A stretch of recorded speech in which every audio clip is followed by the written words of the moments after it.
Welcome back to the Max Reality. If you've seen my face before, then you know the drill, but if you're new here, I love talking all things reality TV, and today we are continuing our journey through Shark Tank Season 16 with Episode 14. Our sharks for the episode are Damon, Kevin, Lori, Mark, and guest shark Rashawn Williams, who is a venture capitalist and limited partner of the Atlanta Falcons. Our first pitch of the night is Firefly Recovery. Anthony and Lauren walked into the tank looking for $500,000 for 2.5% of their electric nerve stimulator to help with workout recovery. Here is what it looks like. You put it on below the knee and it stimulates a nerve, causing that fluttering effect, and it is supposed to help increase blood flow, circulation, and overall help with the recovery time after working out. So one little set of the Firefly Recovery system cost them $17.30 to make, and they said it retails for $48. When I was on their website though, it looks like that price has changed. The cheapest I could find just for the one set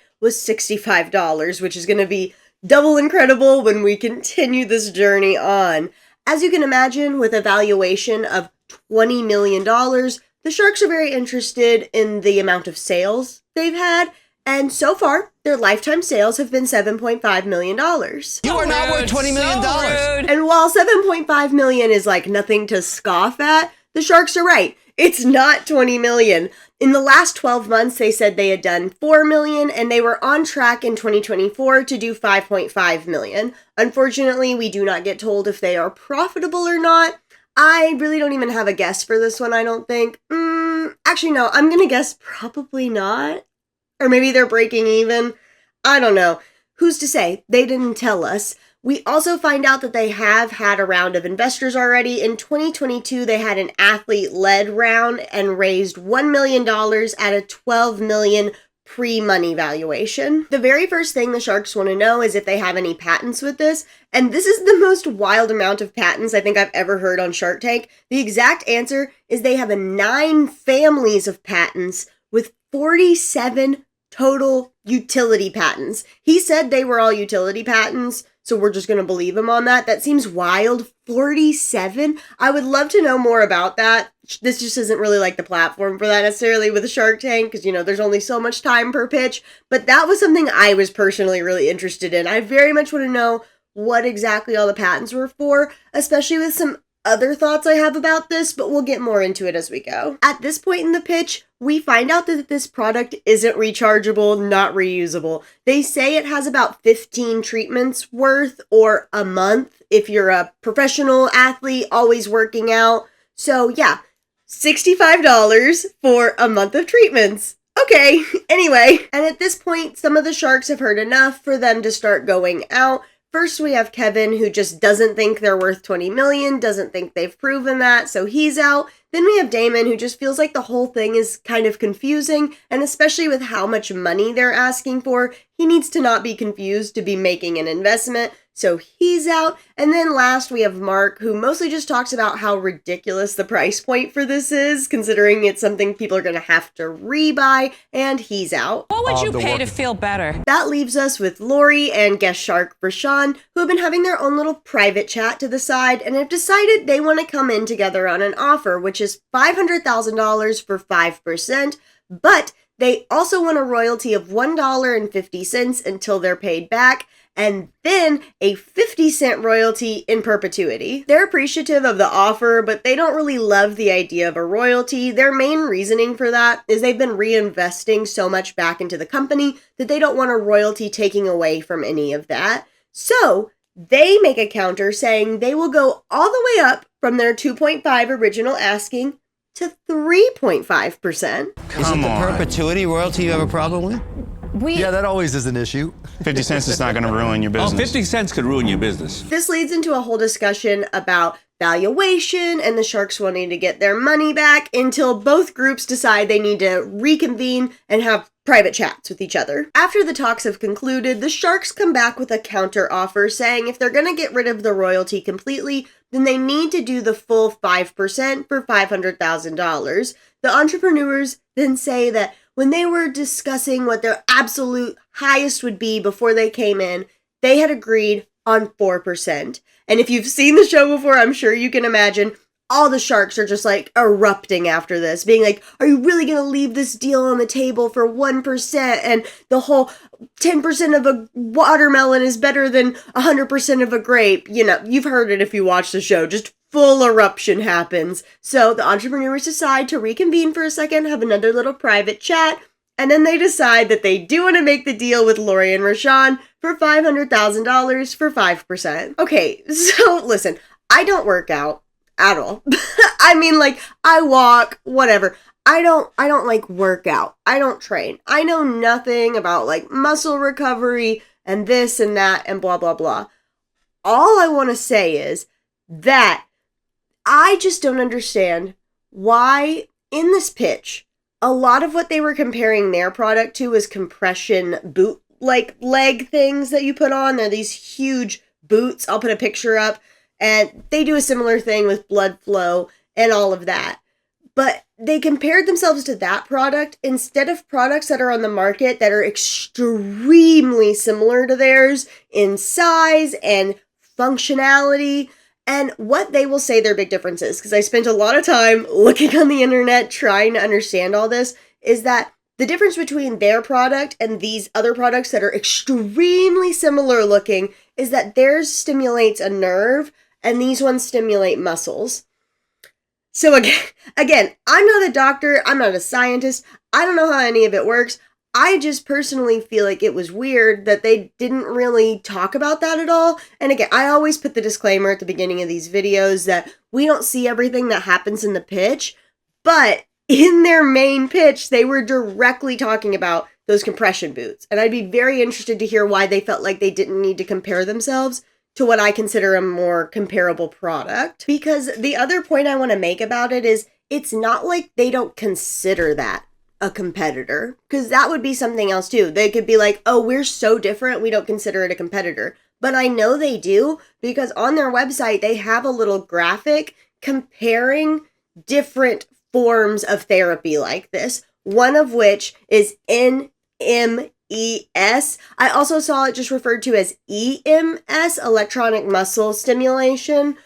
They're pretty similar. I spent way too much time looking up all this stuff because I just didn't understand it at all and I wanted to learn a little more. But when I was looking it up, some of the things on this little chart that I'm going to put up here are, the nicest way I'll put is misleading. I don't want to say they're lying, but it's a little misleading the way they have this chart set up. For example, the cordless and wireless thing, like, example, the biggest product I saw that I kept comparing this to for me personally was a product called Chirp that is, they've done a couple muscle recovery things. They had that like little wheel thing for a while, but they have an electronic muscle stimulator very similar looking to this. A little circle, has a little sticker, but you can put it wherever you want versus their product. It has to go in this specific spot because they're targeting this specific nerve.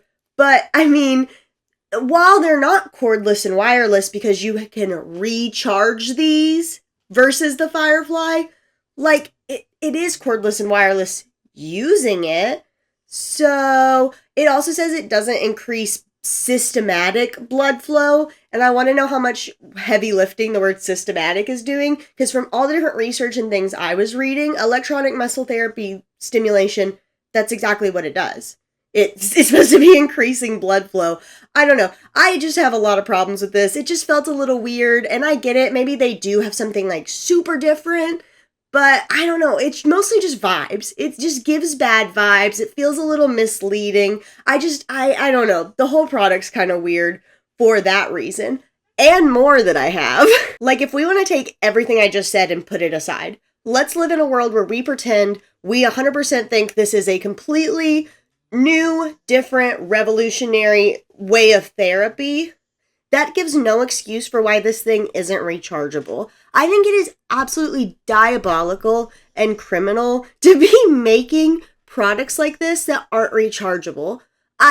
In today's day and age, with where we are, they can make it rechargeable. They can do it. They don't want to because money. And that's crazy because the amount of waste that's going to make, like, it's just mind-blowing to me. It's just mind-blowing. And then aside from just the absolute waste this product is, the price, $65, if you really have to use this once a month, that's going to be $780 if you're buying them at $65 a month.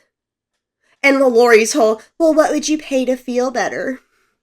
Like, come on. I was just, this put such a bad taste in my mouth. Like, this being the first pitch very much let me know the tone of this episode. Also, Rashawn being the guest shark. If you've seen any of my other videos from this season, y'all know he is my, like, least favorite guest shark. It's just, this whole first pitch just, like, sent me off. I just can't, because, like Mark said, normal people aren't going to pay that. Like, yes, what would you pay to feel better? Whatever I can afford. A lot of people can't afford that. I just, bonkers. I'm not even going to say I hope the best for them. What I hope for this company is that they make this product rechargeable. And then honestly, if they just did that, I would probably give them 1,000% less shit. That really is what sent me, if we're going to be really honest, to the core of why I started, like, digging into this product. That was what made me be like, how different really is this product? Like, I need to do some extra digging on this one, because what? Okay, I'm going to stop there with that one. Make your product rechargeable and I'll be less upset. Moving on. Our second pitch of the night is Blackdot. Joel walked into the tank looking for $1.5 million for 5% of his tattooing robot. Here's what it looks like, and it is exactly what I said. It is a robot used for tattooing. You can upload designs into it. They also have a design library, and you can use it to put ink on you permanently forever. I'm not gonna lie to y'all, this was the hardest pitch for me to structure into notes that I've had in a while, because it truly felt very all over the place, and I couldn't even decide what was important to tell y'all or what was, like, I was really struggling with this one. So we're all gonna try our best to get through this, starting with, I really don't have numbers for y'all because there's only one of these machines in existence, and it's only tattooed a little over 100 people, he said, and these weren't even paying customers. These were just test people. Some, like, numbers I sort of have for y'all is the business started the idea for it in 2019, but they didn't formally launch until October of 2023, and so far they've raised $4.5 million. Also, obviously, they aren't profitable yet because this is all pre-money. That's the other thing with this one. Everything's very hypothetical on this one. Very, maybe we'll do this, maybe we'll do that, maybe this will happen. Who really knows? Not this guy, apparently, and not us. We also have the price to build this unit. He said it's going to cost around $120,000, and then tells us the unit they have that took all the developing cost about $130,000 to make, but with the right partners and stuff they're trying to work out, the goal is to get it to $50,000. Again, this is all from different pieces of this pitch. This wasn't really even all quite said at once. So I don't really understand how we're going to get it down to $50,000. I don't know if, like, part of it's once we're making more of them sort of thing, or after we have the process down, that's what's going to get us to $50,000, because it feels like $130,000 to $50,000 is a huge jump, and I would love to know how that's going to happen. Unfortunately, I don't have that for you. So at this point, with no sales, no proof of concept, no, like, really anything really, the Sharks at minimum just want to understand the business plan for this. And he tells us originally the idea was to just open Blackdot studios for tattooing. So it'd be a whole tattoo studio, I guess, of these machines. But very, very recently, they've decided to pivot into getting these into tattoo shops that are already existing, either by leasing them or buying them. Honestly, he doesn't really give us an answer on how much anything's gonna be. For example, the Sharks are like, okay, leasing, perfect. How much is it going to cost if I'm a tattoo shop to lease this? And every answer he has is like, well, you know, we just pivoted to this, so we don't really have the numbers yet, and we don't really know. We don't know what we're doing. So what have you spent the $4.5 million on if you don't have a business plan? And 5 years. Another great question from our Sharks. And his answer is pretty much to say all of it went into building the machine that they have, like the technology and all that, which isn't necessarily the world's best answer, but it is an answer, so we are going to give him like a minor point for that. Joel, am I wrong in saying this? There is no business plan. You want me to give you $1.5 million for 5% to go into a journey of chaos with you. And as you can imagine, at this point, things kind of implode in the tank. Joel gets really defensive and there's some like back and forth, but Mark tries to rein us in again to once again try to just get some sort of concept of what this business plan is going to be. And at this point, all the sharks kind of start giving hypothetical math of like how this could benefit and like what a profit could be. And I'm not even going to bore y'all with all the details of it because it's just like Lori ends up saying, we don't know this. Like, this is all just made up. We're just making guesses. And it's the sharks who are making these guesses, not Joel giving these numbers, being like, well, you know, I think a tattoo shop could run this amount and they would get this amount of money and blah, blah, blah. The sharks are doing this for him. It was just such a frustrating episode, y'all, for me.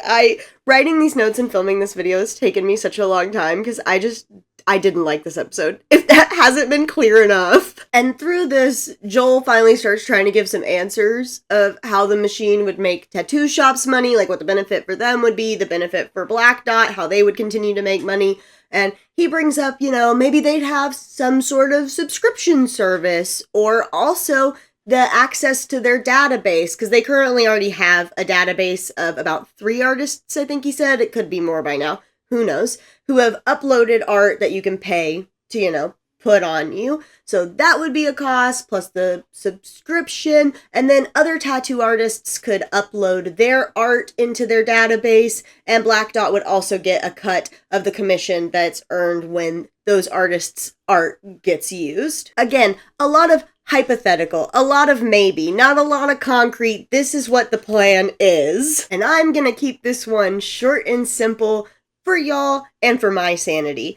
Every single shark goes out for pretty much the same like grouping of reasons.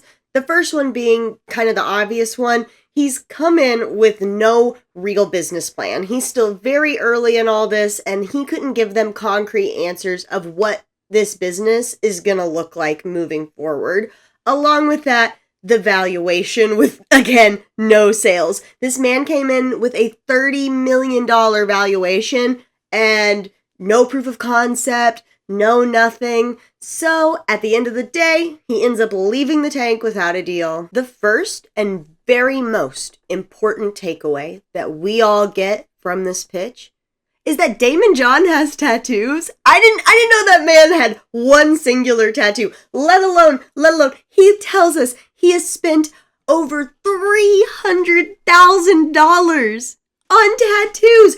Absolutely incredible. It makes sense for like his brand, like he's the cool guy. I definitely was like, oh yeah, of course Damon John has tattoos.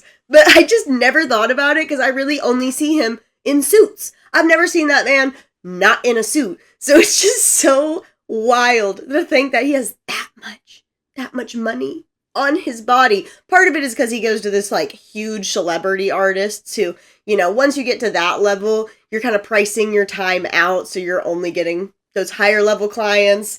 But $300,000? That's like a house. That is a house. That is wild to me. But I'm happy for him. You know, we all have our things we spend money on. If that's what Damon wants to spend his money on, tattoos and bees, good for him. I was just like, that's wild. That was my most important takeaway from maybe this whole episode. We can now actually move on to talking about the product itself. I'm going to start out with, I have a tattoo. I don't know how to show it the best on camera right now. I don't know how to do this. I don't know.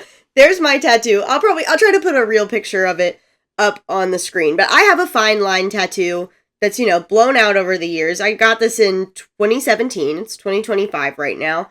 And as somebody with a tattoo, I just, I'm going to leave that all in. I'm not going to fix that. I just have a lot of feelings about this. I have a lot of feelings that I haven't really been able to all untangle all of them. My first and biggest thing is he said he's only tattooed, like he said, a little over 100 people. I don't know exactly how many, but the tattoo machine has only been running, I think it was 6 months-ish when he had been in the tank. And I, for one, want to see these tattoos in a couple years.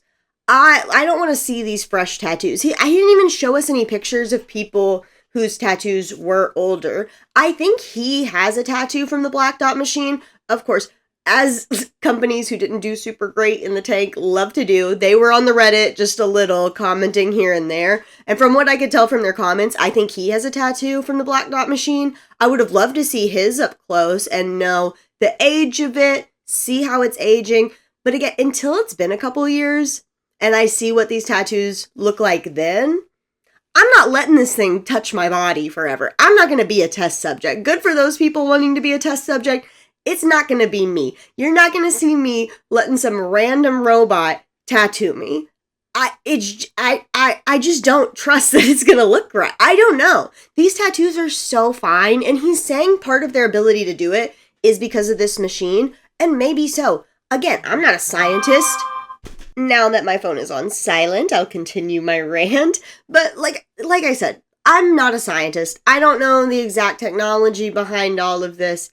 I just know I personally am not going to recommend anybody be signing up for this until it's been a couple of years and we can see what some of those tattoos look like. And to that, with me saying that, I understand I am saying somebody needs to test it out. And good for you if you want to do it. I'm just not going to do it. It's just not going to be me. Especially with, he was talking about the price for some of these tattoos. And okay.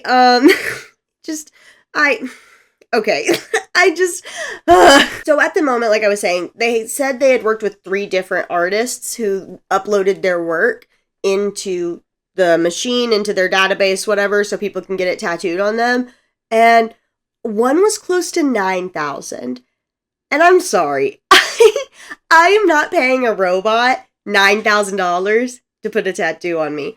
This one was under $200. And I don't get it, especially because one of the more expensive ones was from an AI artist. And y'all know how I feel about all the AI stuff. I especially hate the term, like, AI artist. When I heard that, my anger this whole episode just kept rising and rising and rising. I was just like, what kind of sentence and world is it where you say, yeah, I went and spent $9,000 on an AI art robot tattoo? And listen, y'all hear me hate on AI a lot. I don't want y'all to think that I'm, like, against technology, because I'm super not. I'm very much the opposite of that. People in my life know I'm always the first one to download an app. I love technology. The lights in my house are smart lights. I love yelling at a robot to turn my lights on. Think it's fantastic. If I could have a robot do other little things, like here and there, I love it. I'm just saying there's some levels to some of this sort of stuff. And at the moment, I'm not at a level where I'm going to let a robot tattoo me. This video might age poorly. Maybe in 4 or 5 years from now, we'll look at the people who got their Blackdot tattoo. It's probably about a year ago now or so. And they might look perfect. They might look fine. And I'll eat my words. I'll be like, I was wrong. And maybe I'll even go get a robot tattoo. No, I probably won't. I probably won't be able to afford it. But I'm just saying, at this moment in time, it's a no from me, dog. Let's move on before I get too worked up. Our third pitch of the night is BAM! Paige walked into the tank looking for $250,000 for 10% of her buckwheat milk. Here it is, like oat milk or almond milk. It is a milk made out of the plant buckwheat. She specifically picked it because they have a mission of diversifying crop demand, and this one specifically is great because it helps regenerate soil. It's a weed suppressor. It's pollinator friendly, and overall a great crop to help our environment. The 32-ounce bottle cost her $2.94 to make. She wholesales it for $4.95, and it retails anywhere between $8.29 and $10.99. She started the business in November of 2023, and so far their lifetime sales have been $50,000, but in 2024 they were projecting to end the year at $200,000, and things were looking up for this episode. I was starting to feel a little better until we find out, unfortunately, no, this is not a profitable company. We also find out their monthly burn is around $12,000. Not too bad, but it just would have been a win for me if they were profitable. On top of that, they have raised a little bit of money, not a lot. They've raised $250,000. It was on a convertible note that caps out at $2.5 million. So there wasn't an equity amount that she raised it for. We've talked a little bit about convertible notes before. I don't really feel like we need to get into it right now. If you're really interested in it, I'll link the video of how convertible notes work for all of you who are interested. One of the first things that happens within the pitch is Rashawn says he's trying to do some VC math, venture capitalist math, figuring out how he's going to get his money back, and I'm not going to get into all of it, but she then brings up how women only get 2% of venture capital funds, and then this happens. Bad. See what happened? It was just so funny and shocking. I had to put it in here. It was so funny. And Damon's kind of kidding because then he starts talking about, like how minorities also get a very low percent of venture capital funds. He was just kind of poking fun at Rashawn. But I think we should just start doing that. When we see venture capitalists in the world, we should just walk past them and go, bad. Start shaming them. Maybe that'll fix some things. I don't know. Damon's given me ideas that I don't think he necessarily wanted to give me, but I love it. Bad. And this is enough at this point for the avalanche of sharks going out to begin. The very first is Kevin, who when he took a sip of it, the face he made, y'all, he hated it. It was so clear. Multiple of them you could tell. Mark also really didn't like it.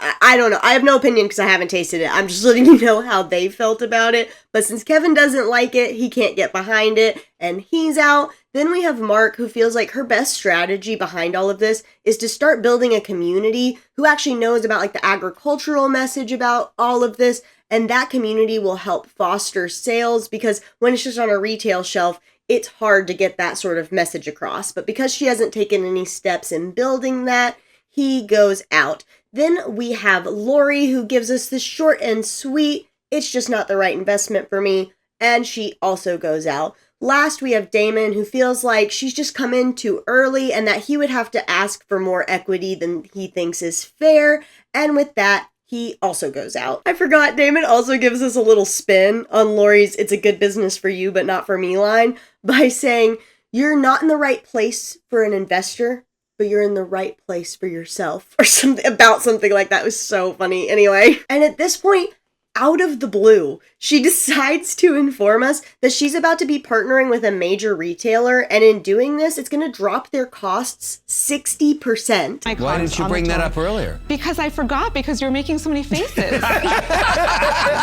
Unfortunately, though, that is not enough to sway our final investor, Rashawn, who, in the longest way possible, just ends up saying, "You've come in too early." And with that, he is out, and she ends up leaving the tank without a deal. Truly, I don't have a lot of deep thoughts on this one. I think the first two pitches wore me out so much. By the time we got here, I was just happy it was kind of relatively normal.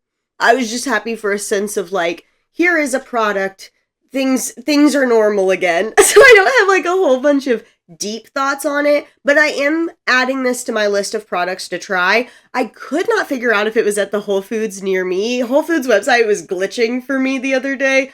I need to check if it's working again now, but their map said there were no stores at all. There were no Whole Foods in the whole USA. I was trying to just use the store locator, and it was like, no, I've never seen a Whole Foods. We don't have Whole Foods in America. They're not here. I was typing in exact zip codes where I know Whole Foods exist, and it said, nope, there's not a Whole Foods there. What are you talking about? So I couldn't figure out if this is near me, but if it is, we will be trying it very soon. We are a house that does use oat milk. That's my preferred milk alternative. I'm not lactose intolerant, but I am not lactose like.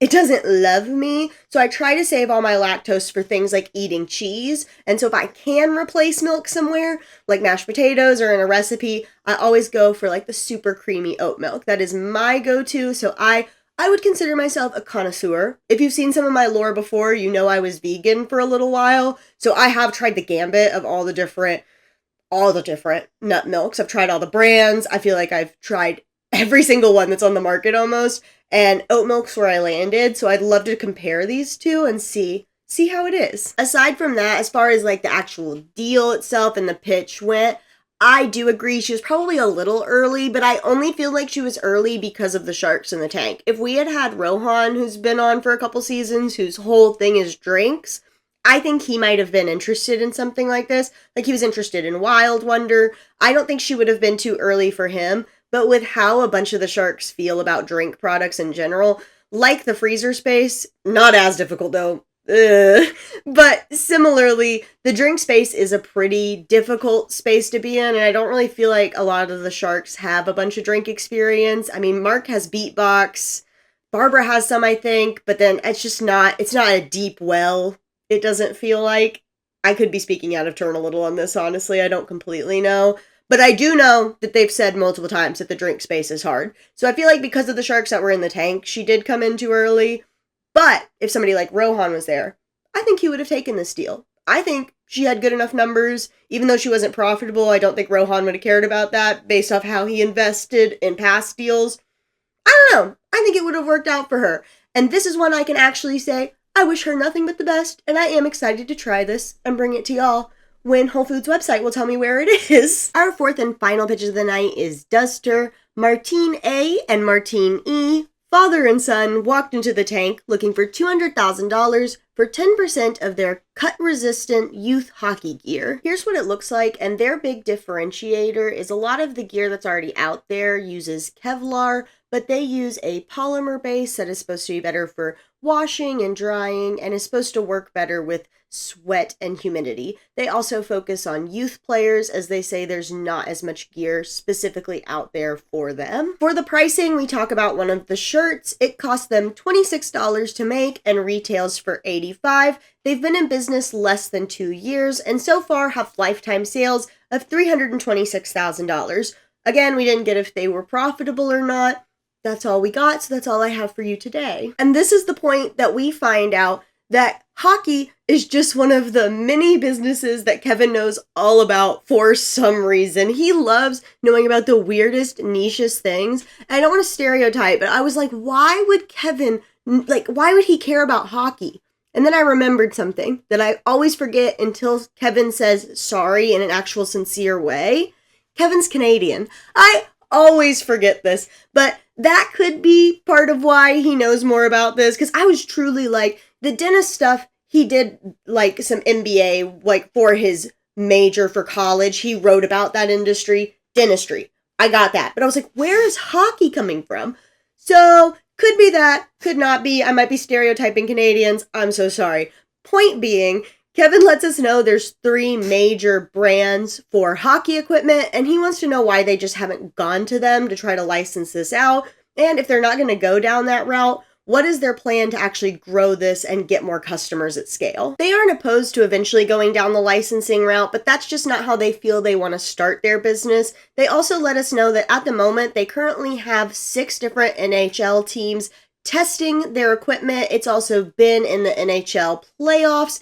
And next week, they have a meeting with the equipment managers for all the NHL and AHL teams. Unfortunately, that's not enough to sway the majority of the Sharks up there. We have Damon and Rashawn, who both go out for a similar reasoning, being that this is so technical and neither of them really know a lot about this industry. And because of that, they don't see how they could add value, so they go out. Then we have Kevin and Lori, who both feel like they really need to focus on the licensing path. And since that's not what they're doing, they do not want to invest and they are out. Which leaves us with Mark, so not all hope is lost. And he asks them what they really are looking for in a shark. And they say the biggest thing they need is mentorship. And that's enough for Mark, and he decides to make them an offer of $200,000 for 20%. Would you be willing to counter? No. And on that note, they decide to take the deal with Mark for $200,000 for 20%. First things first, this was a good one, personally, for me to end on. I really, was on a roller coaster, this episode of emotions that I feel like kind of played through this video. But again, I felt like we were getting brought back down to earth, just a normal product that's out there. And yes, if you've looked into hockey gear at all, which now I have, there are things out there for this. The whole idea behind this isn't new. But like I said in the beginning, their big thing is the actual polymer they're using as part of the fabric and the stitching instead of using Kevlar, which is the popular material that's cut resistant.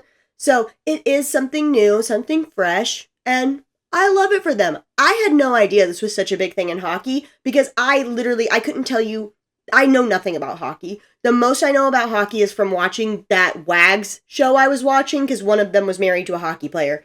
That's the beginning and end of what I know about hockey. But literally a day or two after I watched this episode, I saw a news article about a kid who was saved from wearing not their brand of product, but a different like neck guard that was cut resistant. And he would have died. He got cut on the neck, like right up here, but luckily not anywhere important because he was wearing one of those neck guards. So what they're doing is obviously very important. And if theirs is better than the ones out there, that's super great. I hope Mark is able to help them. And I truly wish them nothing but the best. This was a great one for me to end on. It calmed me down. It made me feel a little better about just the everything in the world. And that is a wrap on Shark Tank Season 16, Episode 14. As always, if you made it this far in the video, it truly means a lot to me, especially with an episode like this where I was just grinding to having to watch this episode twice when I didn't like it.